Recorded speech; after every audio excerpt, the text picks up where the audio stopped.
Bonjour et bienvenue à l'Assemblée chrétienne Vimont-Auteuil. Aujourd'hui, mon enseignement s'intitule « Un drôle de commandement ». Nous, les chrétiens, avons assez souvent un malaise face à la colère. Nous pouvons voir la colère comme péché et toute expression de la colère comme un manque de maturité ou de maîtrise de soi. Nous pouvons penser que Dieu nous enseigne que la colère est mauvaise, toujours déplacée, et qu'un commandement central serait « Ne mettez-vous jamais en colère, c'est péché ». Nous avons tous sûrement les souvenirs des temps où nous avons perdu les pédales et les séquelles malheureuses parce que ça fait les dégâts. Nous avons été témoins des ravages que la colère peut faire dans les amitiés, les familles, les couples, les églises. La colère de l'homme, comme dit Jacques 1,19, n'accomplit pas la justice de Dieu. La colère peut plutôt accomplir distance, division, méfiance, rupture, car elle a une force incroyable de détruire.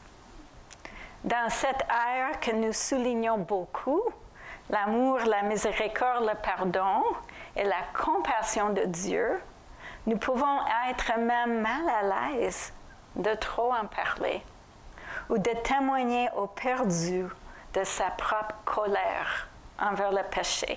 De voir la colère et l'amour comme les opposés irréconciliables. Mais que faire avec un verset comme le psaume 7, 11 qui dit « Dieu est un juge juste qui chaque jour fait sentir son indignation » ou dans une autre traduction, mais qui reste chaque jour un Dieu sévère.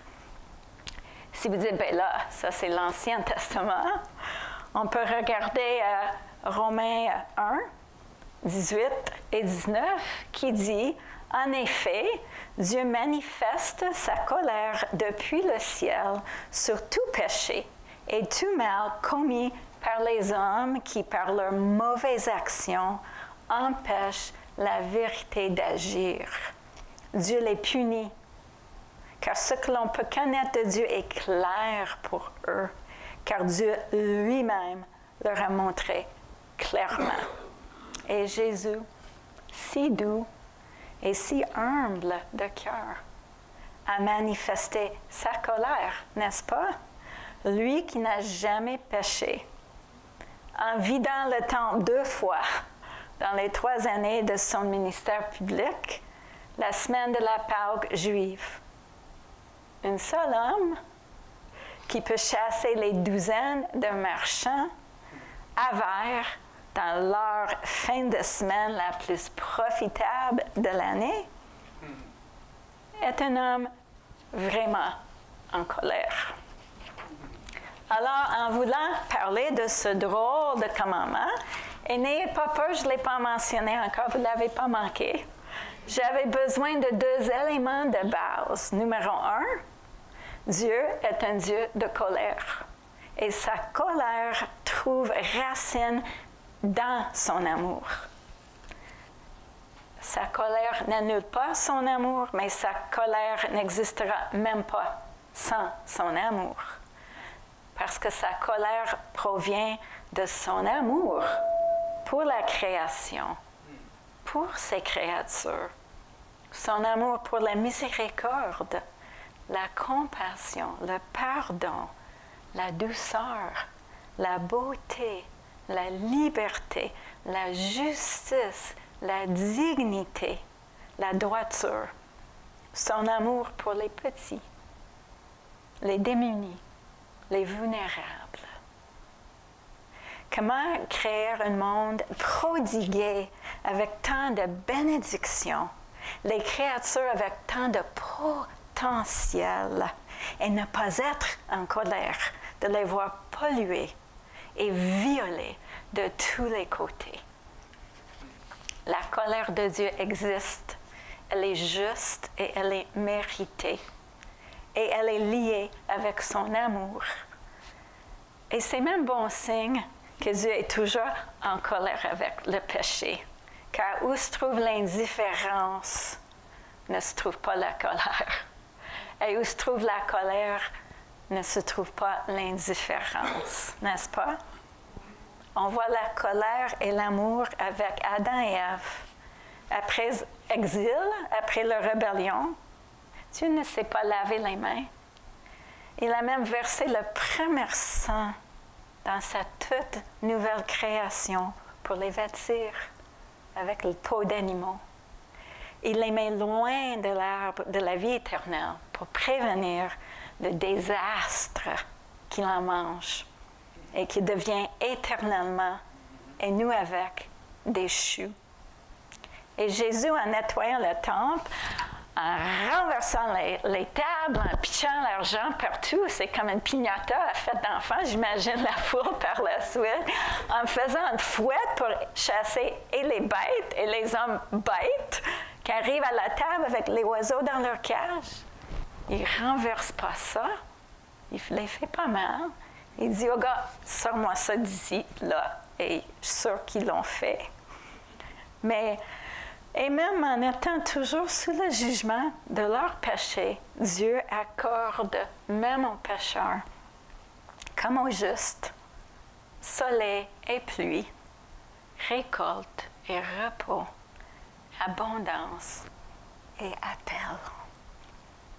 La plus grande preuve que l'amour de Dieu et la colère de Dieu coexistent et sont étroitement liés est évidemment la croix, où Jésus a subi pour tous les gens de toutes les générations toute la condamnation et toute la punition pour le péché. Et cela a plu à Dieu. Et Jésus l'a accepté volontairement. Pour ceux qui sont en Jésus-Christ, qui sont enfants légitimes, la merci a triomphé sur la justice. Le certificat de dette est réglé. Nous aurons la correction, l'instruction, la réprimande et les conséquences d'une rébellion soutenue dans cette vie, mais venant d'une Père tendre qui nous forme et qui nous transforme et qui a bien le droit. Ça fait partie de l'amour. Mais aucune condamnation, aucun rejet, aucun abandon. Au contraire, il s'implique.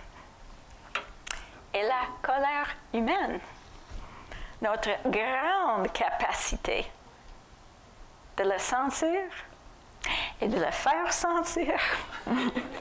Voilà une deuxième vérité de base.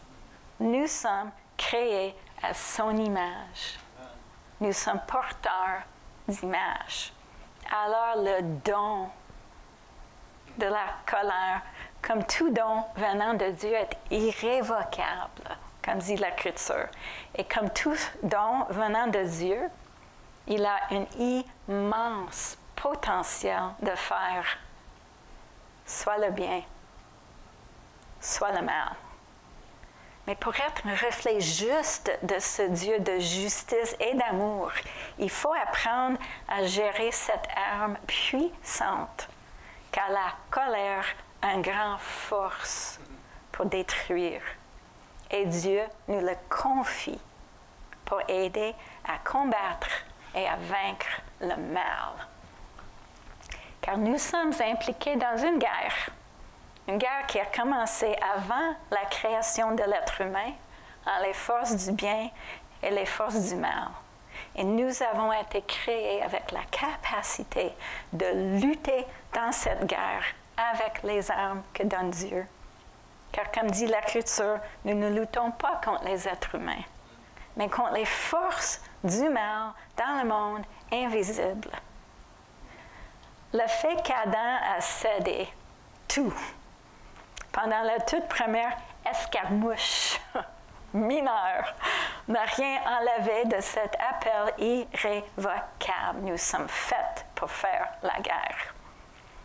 Je pense que l'histoire humaine démontre assez clairement que nous sommes faits pour la guerre. Mais pas toujours le bon cible. La capacité d'avoir la colère fait partie du combat, car chez Dieu, la colère est la foudre de la justice. C'est la hardiesse de la sainteté. La colère est un appel du clairon, l'alarme qui sonne, l'élan vers le champ de bataille. C'est la fugue de la compassion même. La colère est une arme puissante, confiée pour combattre le mal. La colère en nous existe pour combattre le mal. Alors, voici le drôle de commandement dans son contexte. Éphésiens 4, 22 à 26.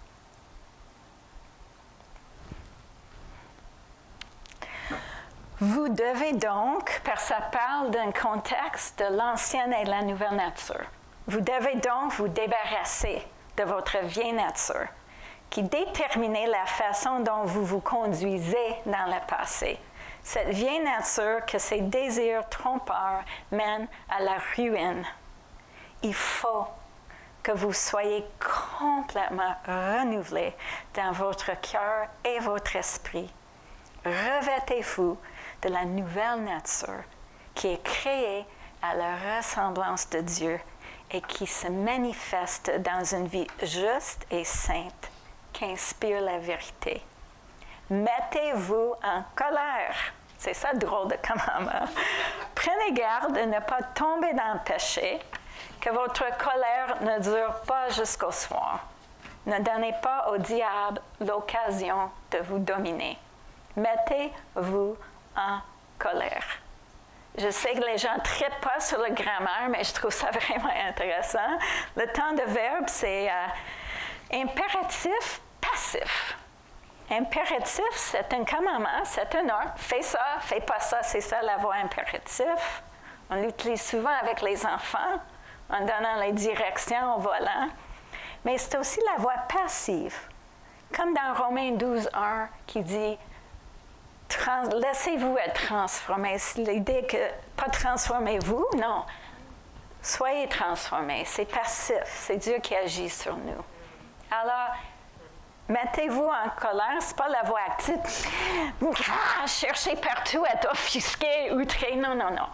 Mais quand la colère arrive, quand c'est approprié, mettez-vous en colère, mais selon la nouvelle nature.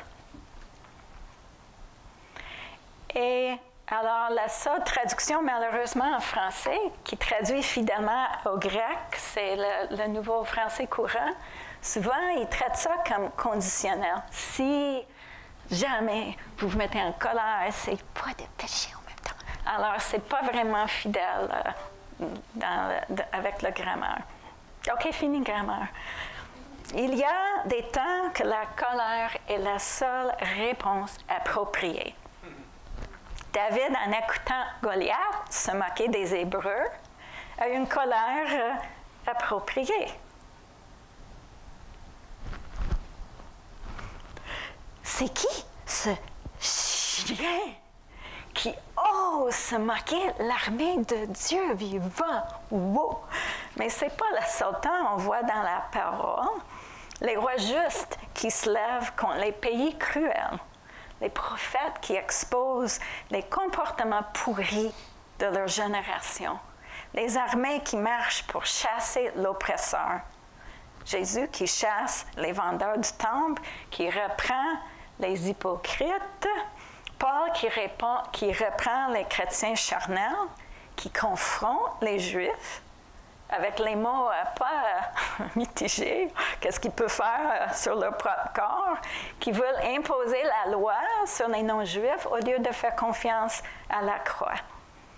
La parole est bourrée de gens justes qui se lèvent pour détruire le mal, qui étaient étincelés par une colère justifiée et qui, soutenus par une colère justifiée, ont mené les longues batailles pour faire triompher le droit. Nous trouvons une description prophétique de ce genre de colère en Ésaïe 63, 5. C'est Dieu qui dit à son propre sujet, « J'ai regardé partout, personne pour m'aider. Je me suis étonné. Il n'y a donc personne pour me prêter main forte. Mais mon bras a fait l'œuvre du salut pour moi, et mon indignation a été mon soutien. » Ou dans un autre verset, « Ma fureur m'en a donné la force. » Puis on voit ça en Jésus qui est allé se promener, comme dit la parole, défaire l'œuvre de l'ennemi, faire le bien. Ça l'a soutenu contre toute l'opposition invisible et visible qu'il a subie.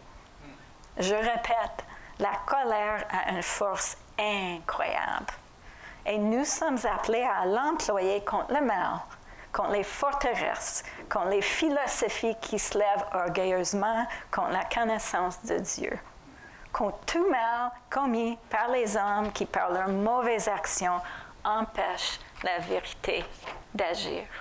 Et un exemple pour moi de cette colère justifiée et soutenue est une femme qui s'appelle Candy Lightner. En 1980, sa fille de 13 ans, Carrie, marchait à quelques rues de chez eux pour aller à l'église. Elle a été tuée par un auto. Et Candy a appris que le conducteur était ivre, qu'il a été trouvé coupable à quelques reprises de conduite en état d'ivresse, incluant un délit de fuite la semaine précédente. Et que selon le policier, c'était peu probable qu'il était pour vivre les conséquences. Si ça vous étonne, c'est parce que Candy Lightner a changé notre monde. Elle a eu le cœur brisé, mais elle était aussi en colère. Les deux vont souvent ensemble, n'est-ce pas? Elle a fait pression sur le gouverneur de son État de Californie de faire une étude sur l'alcool au volant. Le gouverneur a éventuellement cédé. Il a nommé présidente de ce comité. Et ils ont découvert qu'en Californie, chaque an, il y avait 27 000 morts. C'est la population de Val-d'Or ou Saint-Georges par année, dans son État, reliée à l'alcool au volant.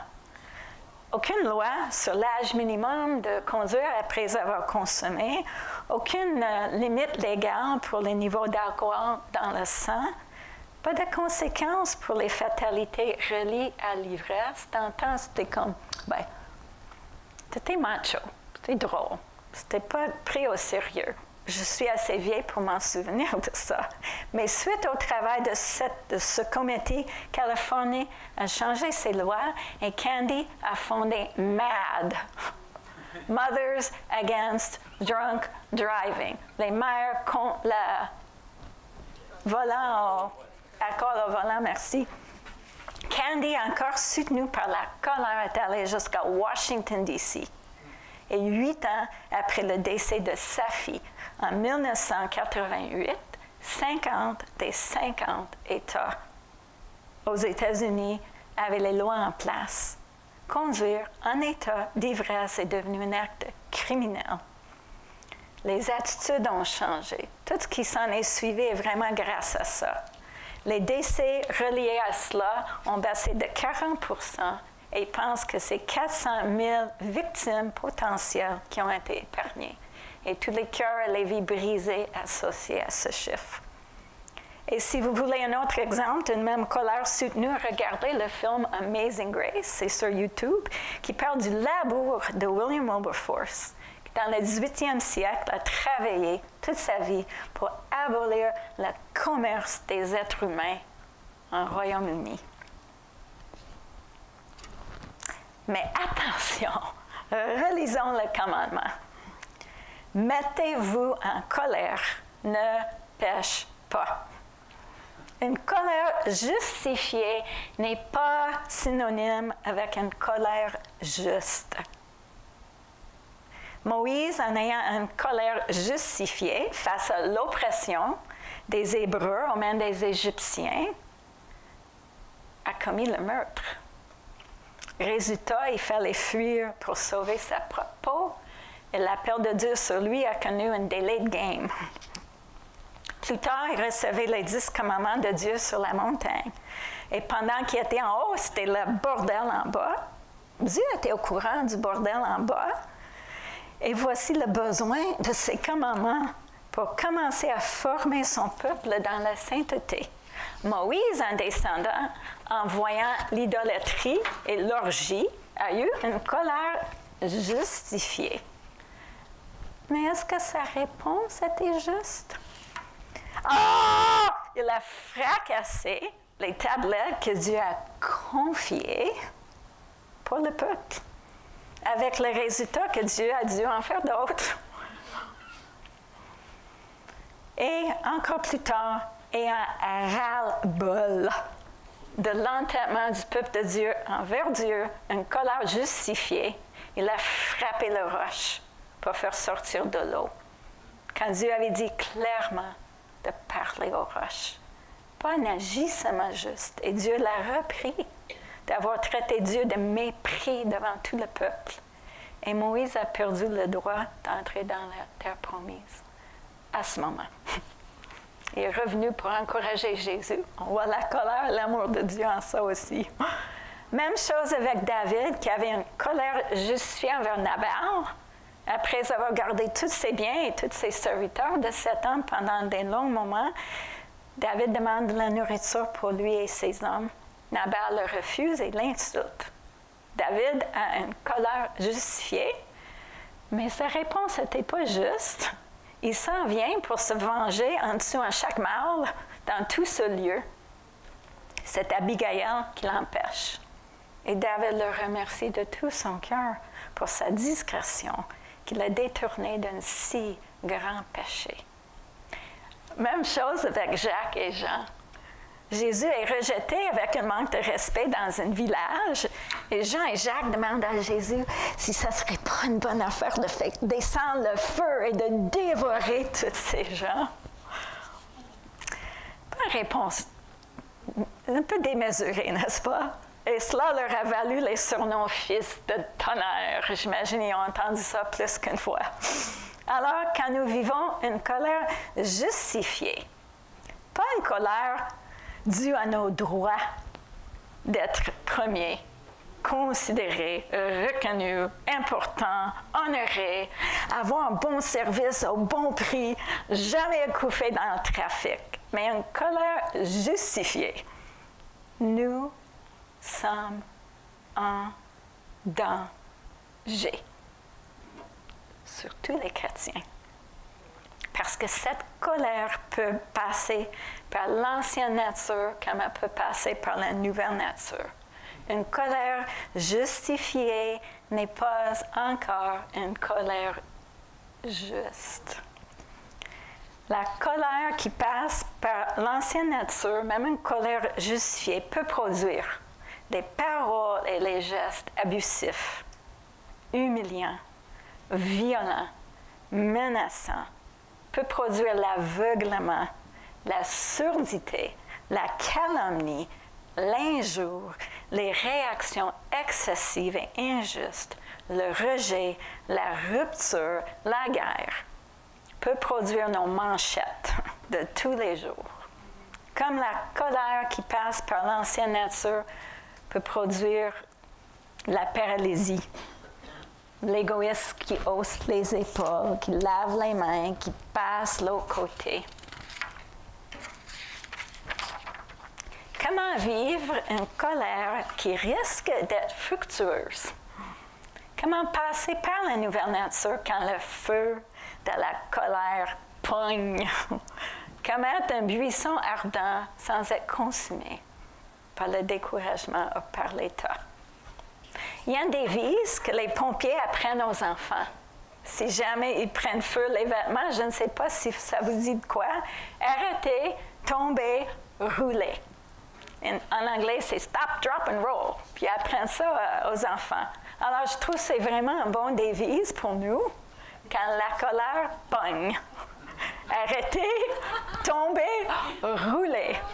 Alors, arrêtez. Le psaume 46:10 dit « Arrêtez et sachez, je suis Dieu. Je domine les nations, je domine la terre. Je suis souverain dans la situation. Je gère l'histoire humaine, je gère ta vie. Coucou, je suis au courant. Coucou, je suis à l'auteur encore aujourd'hui. Arrêtez. Je canalise la nouvelle nature en me tournant vers Dieu, en me rappelant que Dieu est Dieu.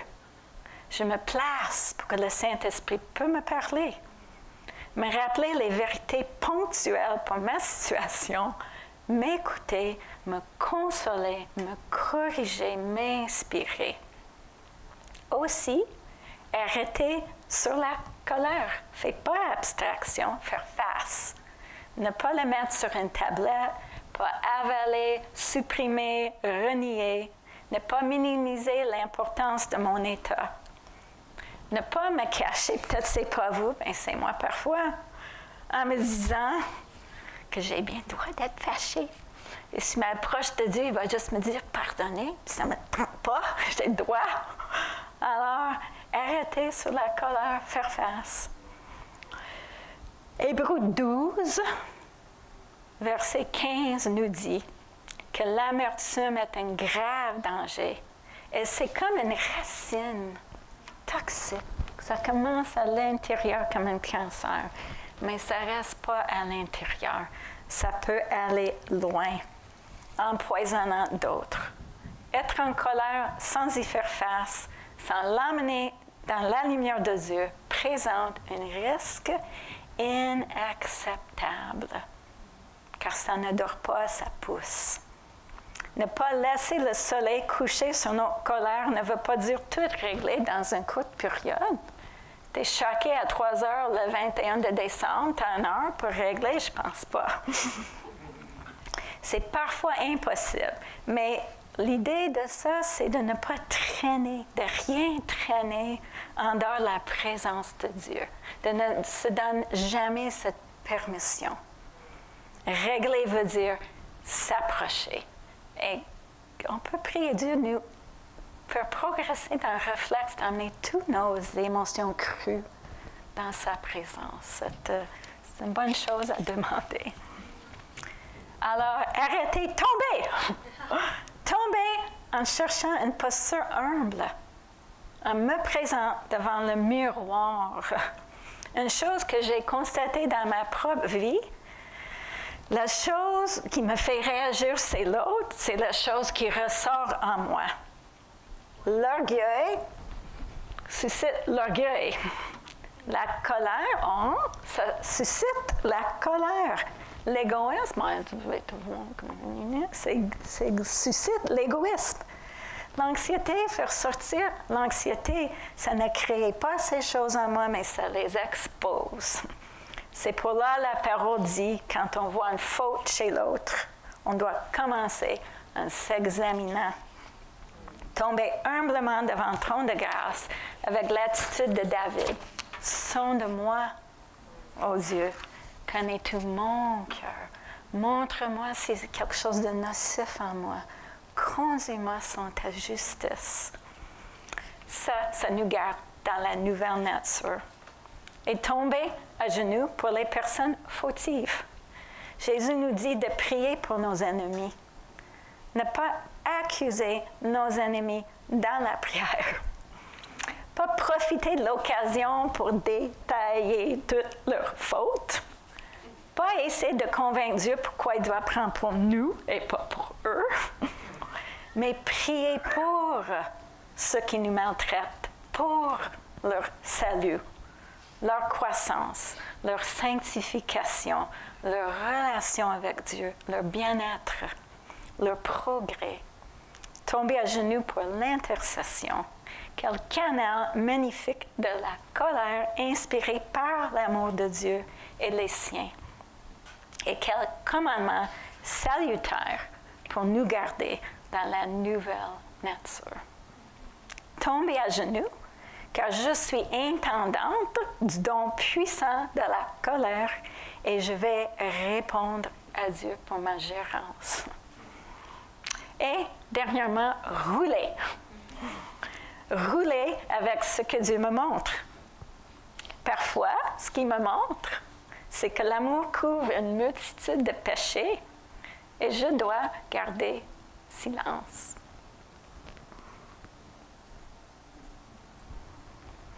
Parfois, il me donne le privilège de dire la vérité avec amour, car cela vient d'un cœur bien préparé. Parfois, il m'appelle à l'intercession, même sur une échelle mondiale. Je prie une fois, je dis non pas la politicien, l'État, le chef d'État, mais je dis, est-ce que je peux prier qu'il meure?